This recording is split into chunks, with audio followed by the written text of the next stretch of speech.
Hello everyone, this is Livery model. So today we're going to take a look at a model that was made at the end of the 1960s by Lima. And there it is. This is an E69 electric staple cab. The product code for this is 1608 and it was featured in Lima's 1969 catalog. Now, if we take a look around the box, there's not much to see. It's pretty bare, all the boxes were made the same back then.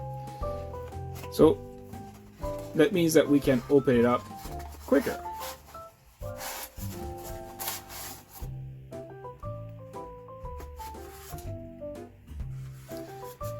So this particular model, the 1608, actually had two versions made.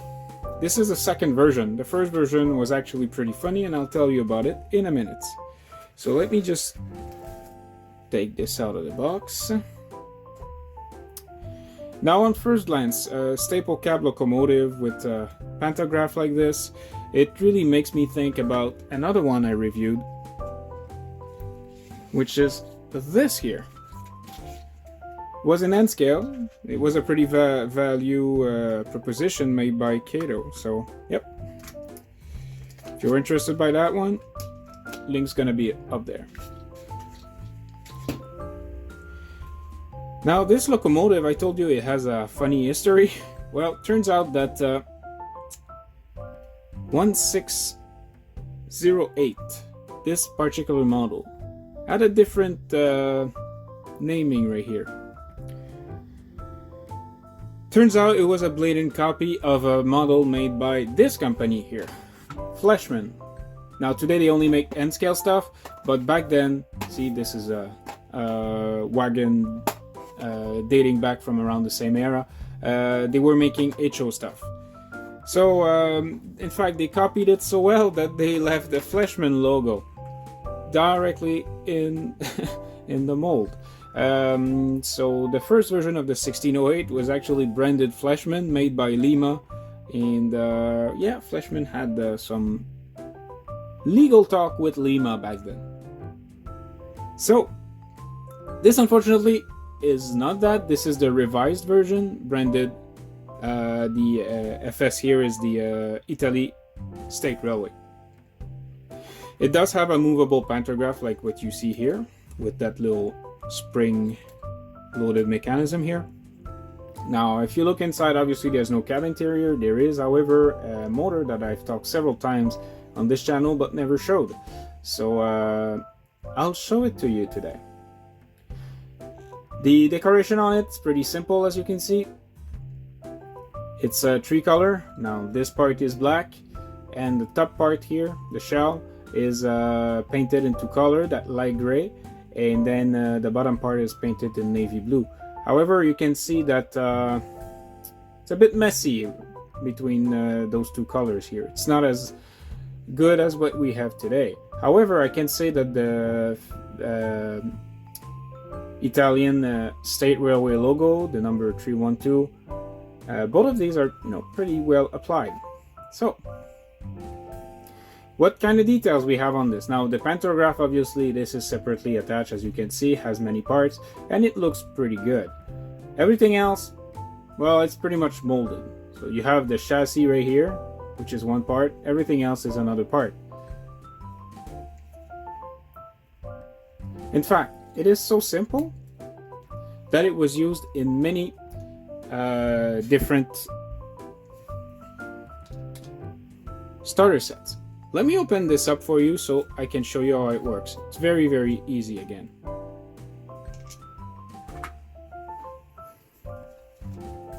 I'm just gonna pull out my little cradle here so that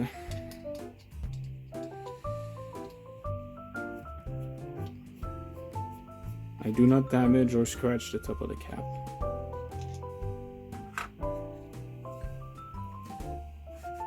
Okay. So there it is. This is the Ringfield motors that I've talked several times about. It's very, very straightforward mechanism. It's very easy to maintain. However, if you want it to run in tip-top condition, you have to maintain it more often than modern mechanism. Now the way this works, one set of wheel picks up via this little copper wire here, goes on that first brush. Now the electric current goes through the commutator, which is this part right here, the brown part here. The face of it is covered in metal, and it goes through the commutator to the other brush, and then the other brush goes all the way down and then back on that side where there is some pickups. So again, very simple mechanism, and if you look on that side, you can see that only the center here is driven, and then it transfers the power through a series of gears on both sides. So it's important to keep these well oiled, and also it's important to keep that commutator clean. So let me reassemble this. As you can see, this is a very simple model. Fortunately, otherwise I would not have opened it like that.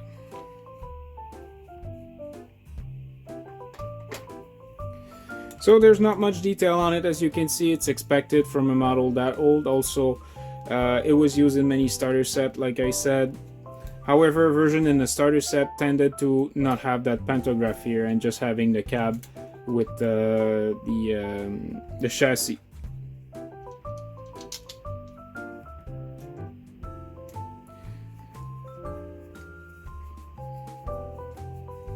So they actually made tons of this.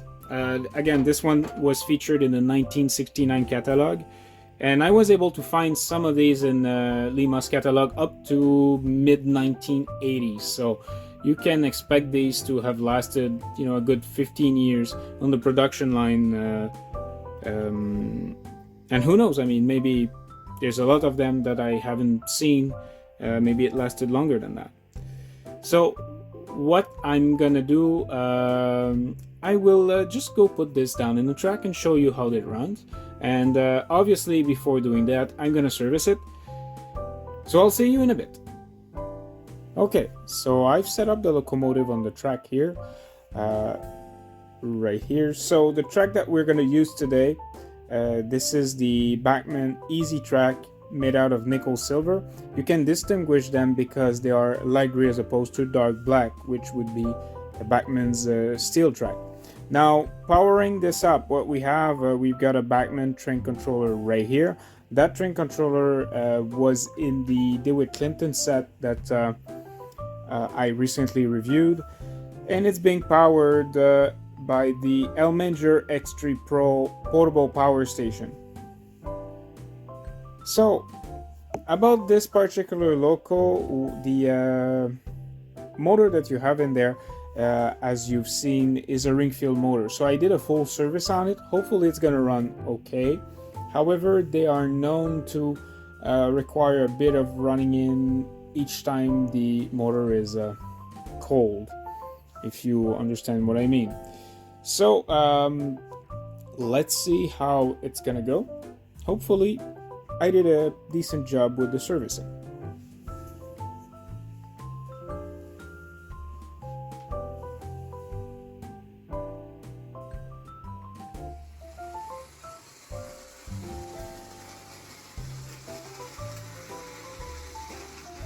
Well, would you look at that? It actually runs pretty well. Right now I've put it at around 50% power.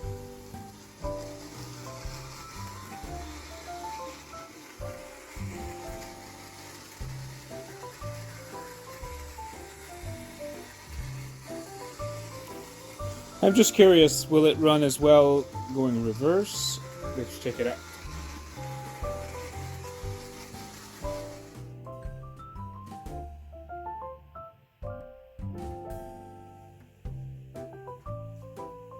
There we go. So I've put it to 50% power going backwards instead.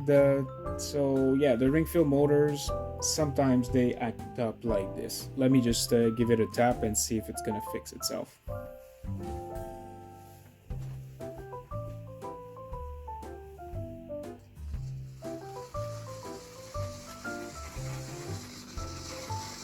There you go.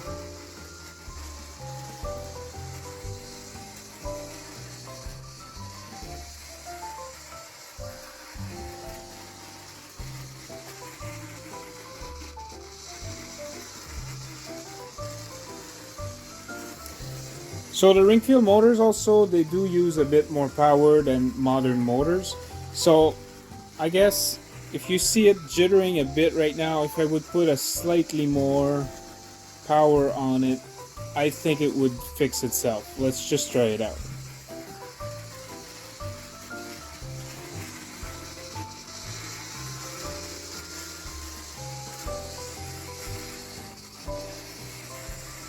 That's actually much more consistent now. Now I'm about 60% speed, but it's normal for Ringfield motors like this to require a bit more power than modern motors.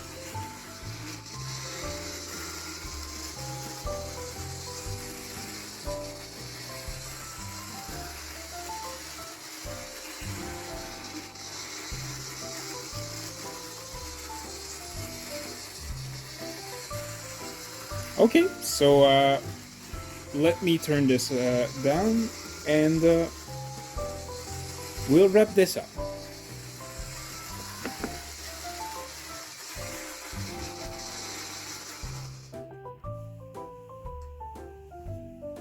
So what do I think about the Lima E69?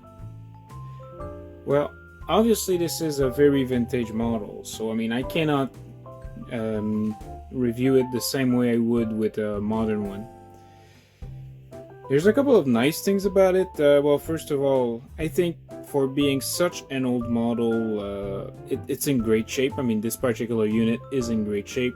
There's not much to break on it. The mechanism for pantograph, even a couple of decades later, I still find it I still find it pretty good. It's very convincing. Now the thing is, it's always the same issues with old model like this. What will make or break a model is the price. If you buy this, and like me, you pay something like 20 Canadian dollars, so about $15 Americans. I mean, you can't get a coach for that price, so there's no problem with it. Obviously, it has a limitation of a model this old. It is not DCC ready, although if you really wanted, there's enough space in this one to install the DCC decoders. Now, it also does not have lights. The motor inside is a Ringfield motor, so I mean, it's pretty easy to maintain. As you've seen, I've opened it up, and it's just a couple of screws. But now the fact remains that I mean, compared to modern Locomotive, it really does not compare. If I take again my small N-scale budget model here, and I put them side by side, I mean, seriously, there's not less detail on the N-scale version here compared to this one. It's not the exact same Locomotive, but I mean, there's as much detail on both. The big danger that you have with these nowadays is that some people, they really do overcharge for this. This is not worth $100 like I've seen some people trying to sell them. I've paid $20, and this is what you should expect, and you should not pay much more than that. It's a nice novelty, like other vintage stuff I reviewed. I really like it. I got it for a reason, and I think it's gonna fit nicely in my collection. What I'm saying is that if you buy one of these, make sure you don't overpay. And no matter what people say, if you like it, get it, right? So what do you think about it? Do you think I was a bit too harsh on this little Locomotive, or do you think that I was too nice on it? Some of you probably even had some when you were younger, or maybe you've seen train set with them. If that's the case, I would like to know about them, because I personally really like this little model. I think it has a great place in model railway history, and I think that the fact that it came off literally a bootleg Flashman when it was first made actually makes for a very interesting story about this particular model. So on that note, this was Leeway Model. I hope everyone enjoyed the video, and I'll see you next time. Leeway Model out.